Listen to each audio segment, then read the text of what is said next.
150 kilometers ang range, 5,200 watts ang maximum power, at removable pa ang battery. Pero magkano nga ba ang electric motorcycle na to? Meet the VinFast Evo, starting at just 62,900. Powered by LFP battery technology, may dalawang battery options ang Evo. Sa isang battery version, mayroon itong 1.5 kWh battery with a claim of range of 85 kilometers, 1,800 watts nominal power at 3,000 watts maximum power. Samantala, ang 2 battery version ay may 2 1.5 kWh batteries giving it up to 150 kilometers of range with 3,000 watts nominal power at hanggang 5,200 watts maximum power. Ang maximum speed, 80 kilometers per hour at kaya mag-accelerate from 0 to 50 kilometers per hour in around 6 seconds based on a 65 kg rider. At dahil removable ang battery, pwede mo itong swap. Sinasabi ni VinFast na kaya itong gawin in under 2 minutes. Sa charging time naman, nasa 4.5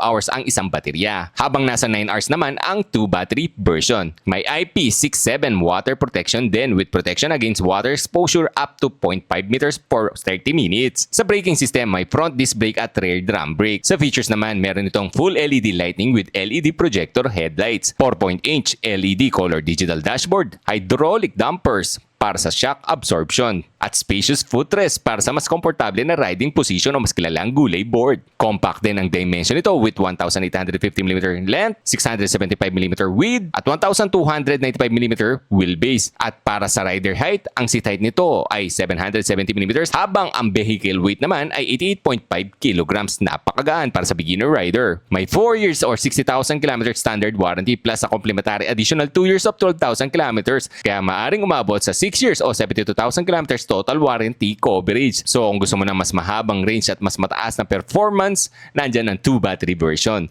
Pero kung 85 km of range at sapat na para sa daily commute, pwedeng piliin ang isang baterya. VinFast, boundless together!